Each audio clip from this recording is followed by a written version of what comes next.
दुर्गा के चंगुल से मैंने एक असुर को बचा लिया। राव का मतलब जीव होता है, ब्राह्मण नहीं।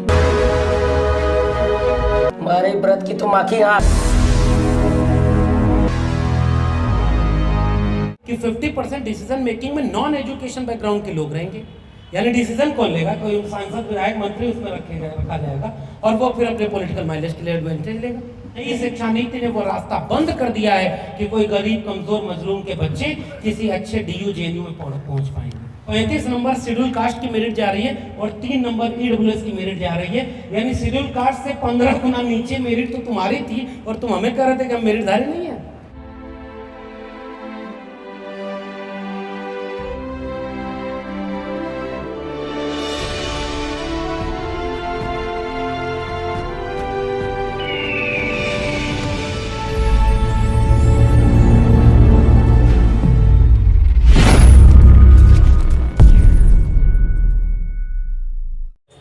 इस संसद में देश के कोने कोने से आए हुए आप सभी लोगों को जो ये पॉइंट्स दिए गए हैं, मैं केवल समर्थन में यहाँ अपनी बात रखूँगा कि ये जितने 22 बिंदु हैं, मैंने सरसरी तौर पर इसे पढ़ा और इसके साथ जो भीम संसद का विचार है और जिसके तहत यहाँ एक संवाद किया जा रहा है, बातचीत की जा रही है। हम इस मुल्क के वंचित, शोषित SC ST OBC माइनॉरिटी के लोगों को कैसे हक दिलाएं, उसके लिए हम क्या कर सकते हैं और उसका सामाजिक, सांस्कृतिक, आर्थिक, शैक्षणिक सभी क्रांतिकारी बदलाव कितने हो सकते हैं, उसका एक दस्तावेज मुझे लग रहा है ये 22 बिंदु है। और अगर इन 22 बिंदुओं पर इस देश के हुक्मरानों को मजबूर कर दिया जाए या इन एजेंडे पर हमारे बीच से कुछ लोग हुक्मरान बन जाएं, तो मुझे लगता है कि इस देश को बदलने से कोई रोक नहीं सकता। इतना कुछ इन 22 बिंदुओं में है और बहुत विस्तृत है। अब जमीन की चिंता से लेकर के शिक्षा की चिंता है। मैं एक पढ़ रहा था, आर्म्स लाइसेंस भी दिए जाए, यानी जो आत्मसम्मान पर, स्वाभिमान पर हमला होता है उसका जवाब भी दे सके कानूनी ढंग से। तो इस तरह की चिंता है और मैं बहुत खुश हूं कि इस तरह के प्रावधान इसमें है। और चूंकि अभी शिक्षा का बिंदु रखा गया, तो शिक्षा पर तो बात हो, नई शिक्षा नीति पर बात हो, तो वो तो दिन भर क्या सर, एक लंबा विमर्श है। और जिन वैचारिक संस्थाओं से हमारा संघर्ष है, वैचारिक संघर्ष है, वो तो लगभग 100 साल पूरे होने वाले हैं और उनका अपना एक एजेंडा बना हुआ है। और ऐसा एजेंडा उनका है कि उसमें पूरे देश के हर एक चीज के लिए एजेंडा है। और शिक्षा के लिए एजेंडा ऐसा है कि उसमें वो शिक्षा एक ऐसी चीज है जिसमें सबसे ज्यादा चुनौती देने का मात्रा है। तो 2 स्तर पर वो लोग शिक्षा पर हमला कर रहे हैं। पहला वो जो इस बिंदुओं में भी है कि भाई शिक्षा सब तक सहूलियत से पहुंचे, घर के करीब तक स्कूल हो और स्कूल में ऐसी सुविधाएं हो कि जिसके घर में कुछ भी ना हो वो भी अपने बच्चों को पढ़ने भेज सके। तो सरकार का काम इतने स्कूल, कॉलेज और विश्वविद्यालय बनाने थे जिनसे हर गरीब, कमजोर, मजलूम, वंचित, शोषित के बच्चों को शिक्षा मिले। और जब सरकार का काम स्कूल, कॉलेज, विश्वविद्यालय बनाना था और अब ऐसे वक्त में रहे हो जहां सरकार केवल शौचालय और देवालय बनवा रही है, नई शिक्षा नीति पर वो प्रावधान कर रही है कि 3000 से कम विद्यार्थी जिन भी स्कूलों और डिग्री कॉलेजेस में वो संख्या ज्यादा है, तो जहां वो स्कूलों में विद्यार्थी कम होंगे हम उस स्कूलों को बंद करेंगे और न्यू एजुकेशन पॉलिसी में क्लोजर और मर्जर की पॉलिसी लाई गई। यानी मान लीजिए इस गांव में, और पहले काम हुआ कुछ स्कूलों के लिहाज से, 3 किलोमीटर तक की रेंज में कोई न कोई प्राइमरी स्कूल होना चाहिए। अब ये कह रहे हैं कि अगर वो 3 किलोमीटर के पास वाले अगर स्कूल में विद्यार्थी पूरे नहीं है तो इस स्कूल को दूसरे स्कूल के साथ मर्ज कर दिया जाएगा, क्लोज मर्ज कर दिया जाएगा। यानी अगर विद्यार्थी कम है तो इस स्कूल की बजाय वो उस स्कूल में पढ़ाई होगी। 2 या 3 स्कूल मिला करके अगर उनका 3000 का नंबर पूरा होगा तब वो एक स्कूल चलेगा। तो मर्जर की पॉलिसी है। और दूसरी तरफ नई शिक्षा नीति क्लोजर की पॉलिसी ले आई है कि मान लीजिए अगर बहुत दूर तक कई स्कूल मिला करके भी पूरे नहीं हुए तो उन स्कूलों को क्लोज कर दिया जाए। तो ये क्लोजर और मर्जर की पॉलिसी स्कूल पर लागू हो रही है। अब जैसे एक आंकड़ा मैं देता हूं नई शिक्षा नीति के तहत, अगले 20 साल में इस देश में जो अब तक 45,000 सरकारी डिग्री कॉलेज हैं उन्हें कम करके 15,000 पर लाना है, ये उसका ध्येय है। यानी एक देश जब आगे बढ़ता है, अपनी आजादी का अमृत महोत्सव मना रहा है, हर घर तिरंगा, हर हाथ तिरंगा, जाने क्या क्या कर रहा है, उस देश को तो ये चिंता होनी चाहिए कि क्या हर बच्चे की पहुंच तक स्कूल खुला कि नहीं, और अगर खुला है तो उसमें और ऐसे कौन सी सुविधाएं दी जाएं, शिक्षक दिए जाएं, इमारत बच्चे पढ़ रहे हो तो इमारत न गिर जाए।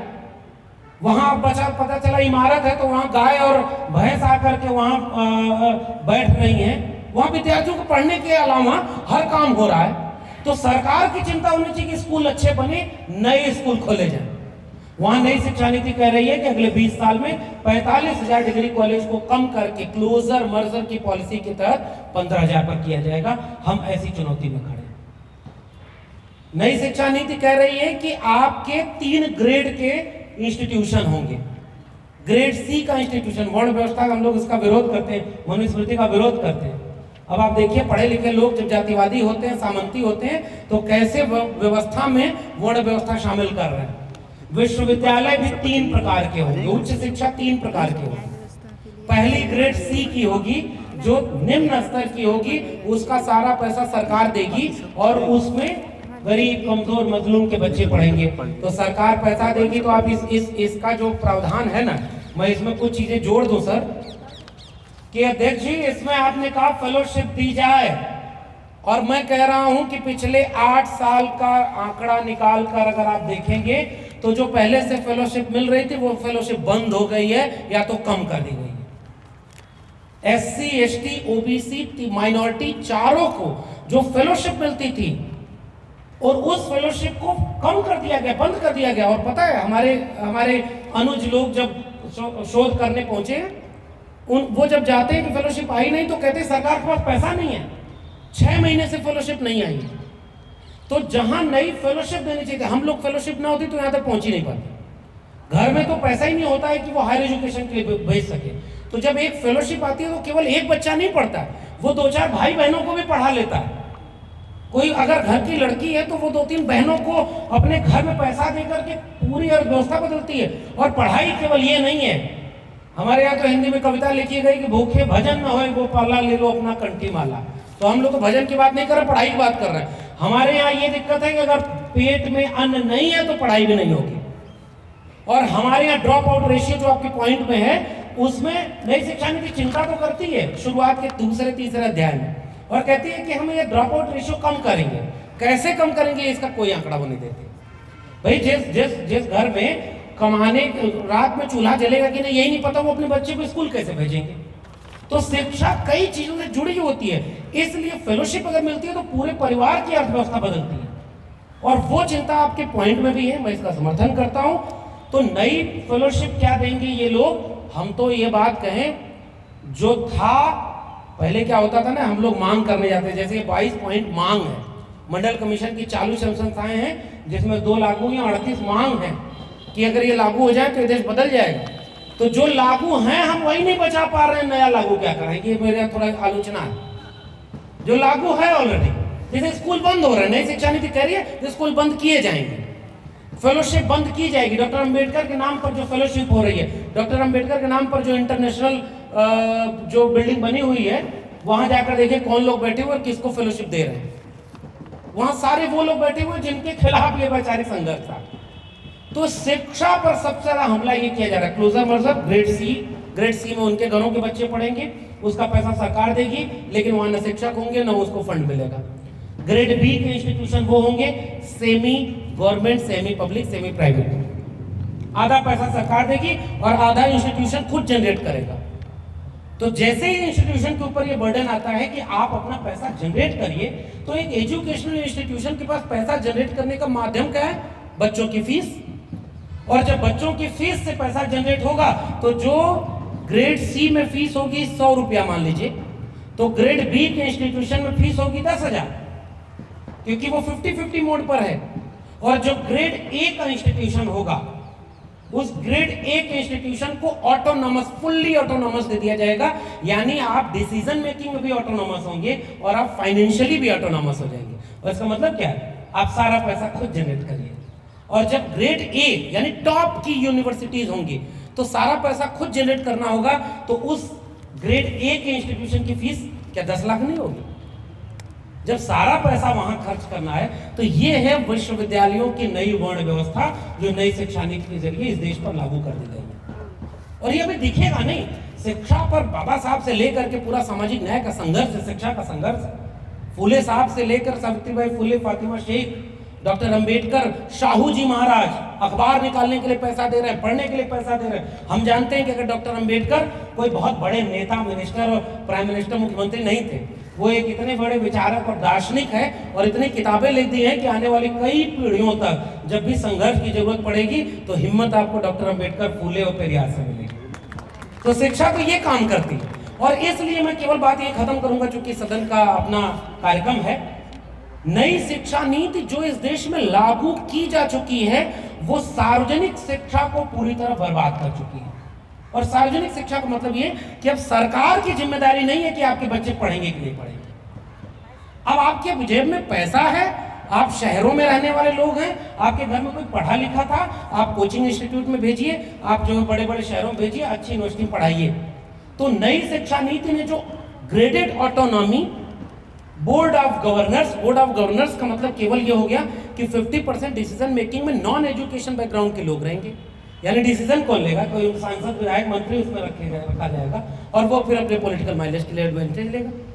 तो एनईपी ने, नई शिक्षा नीति ने, मैं आसान भाषा में, क्योंकि बहुत सारे क्लॉज हैं, आसान भाषा में केवल ये कि गरीब, कमजोर, मजलूम के लोग, हम लोग उन पीढ़ियों से निकल कर आए कि घर में अगर 2 रुपया बचता था तो घर में चुनाई और पुताई नहीं होती थी, बच्चे की फीस दी जाती थी। महिलाएं घर का गहना गिरवी रख करके, पुरुष जमीन गिरवी रख करके अपनी पहली पीढ़ी को पढ़ाए, ताकि पढ़ लेंगे अगर बच्चे तो पीढ़ियों का मुस्तकबिल बदल जाएगा। नई शिक्षा नीति ने वो रास्ता बंद कर दिया है कि कोई गरीब, कमजोर, मजलूम के बच्चे किसी अच्छे DU JNU में पहुंच पाएंगे। और विश्वविद्यालयों पर हमला किया जा रहा है, फीस बढ़ाई जा रही है, सीटें घटाई जा रही है, NFS किया जा रहा है। अब आप बताइए, रिजर्वेशन बहुत बाद में आया। अभी प्रोफेसर नहीं, मैं एक उदाहरण दे दूं, बात खत्म कर रहा हूं। यहीं पे दिल्ली विश्वविद्यालय से मैं जुड़ा हूं, मैं अभी ठेके पर प्रोफेसर हूं, परमानेंट पे नहीं, 12 साल हो गया। अब परमानेंट तो इस देश में कोई बचा ही नहीं। जैसे अग्निवीर आ गया, वैसे शिक्षावीर, कलमवीर भी आ जाएगा। और नई शिक्षा नीति शिक्षावीर और कलमवीर ही बनाने की एक योजना है। सब खत्म है, विश्व गुरु बनने का दावा और गुरु रहेगा ठेके पर प्रोफेसर और गुरु विश्व गुरु। तो नई शिक्षा नीति के जरिए मैं एक उदाहरण आखिरी दे करके, दिल्ली विश्वविद्यालय में 92 कॉलेज है, 92 कॉलेज में 92 प्रिंसिपल, 92, और मैं दावे से कह रहा हूं कि 1 या 2 प्रिंसिपल अपवाद छोड़ दीजिए तो 92 में से 90 प्रोफेसर अपर कास्ट के हैं। कौन सा विश्वविद्यालय है? 2020-21 तक 9 केवल कुलपति जो प्रोफेसर है वो ओबीसी के थे। तो हमारे लोग तो भी पहुंच भी नहीं पाए एजुकेशन में। प्रिंसिपल सिंगल कैडर, मैं आपके पॉइंट को पढ़ रहा था, मुझे अच्छा लगा, इसमें वो बातें शामिल हैं। वाइस चांसलर सिंगल कैडर, उसमें रिजर्वेशन ही लागू नहीं होगा। तो मुखस से जाए थे ब्राह्मण, बाहुर नाम क्षत्रिय, सारा उन्हीं के पास है, वही सारे उच्च पदों पर बैठे रहेंगे। शिक्षा को इस तरह खत्म कर दिया, हमारे लोग तो वहां पहुंचे नहीं। और आप कह रहे हो मेरिट ईडब्ल्यूएस रिजर्वेशन आ गया, और पूरे अकादमिक संस्थान ही ऐसे अड्डे थे जहां केवल आरक्षण को गाली दी गई, अपमानित किया गया। भीख है, बैसाखी है, और ईडब्ल्यूएस आ गया तो वो क्या था? 35 नंबर शेड्यूल कास्ट की मेरिट जा रही है और 3 नंबर ईडब्ल्यूएस की मेरिट जा रही है। यानी शेड्यूल कास्ट से 15 गुना नीचे मेरिट तो तुम्हारी थी और तुम हमें कह रहे थे कि हम मेरिटधारी नहीं है। ये एजुकेशन ने किया, और एजुकेशन ने ऐसी पीढ़ियां पैदा की हैं जो आंख में आंख डाल करके सवाल पूछ रही है। और इस भीम संसद में या ऐसे जितने भी लोग, वो एजुकेशन की पैदाइश है। और इसलिए दूसरा हमला नीतिगत के अलावा दूसरा हमला है कि शिक्षा को बर्बाद बदनाम कर दो। पढ़ा लिखा होना गाली हो गया। आप प्रधानमंत्री बनना है तो पहले आपको फेक डिग्री चाहिए, इंटायर पॉलिटिकल साइंस में फेक डिग्री होगी तब आप प्रधानमंत्री बनेंगे। आपको शिक्षा मंत्री बनना है, आपकी 12वीं की डिग्री तक फेक होनी चाहिए। आप झूठ बोलिए। तो डिग्रियों को, जो हमारी तो ताकत डिग्रियां थी, हमारी ताकत पढ़ा लिखा होना। हम पढ़े तब जाके हक जाने, हम पढ़े तब अम्बेडकर को जाने। मैं ओबीसी घर से आता हूँ ना भाई, हमारे यहाँ तो परंपरा उस तरह नहीं है, लेकिन जब हमको पढ़ने का मौका मिला तो हमने फूले, शाहू, अम्बेडकर को पाया कि तो हमारे लिए लड़ रहे थे।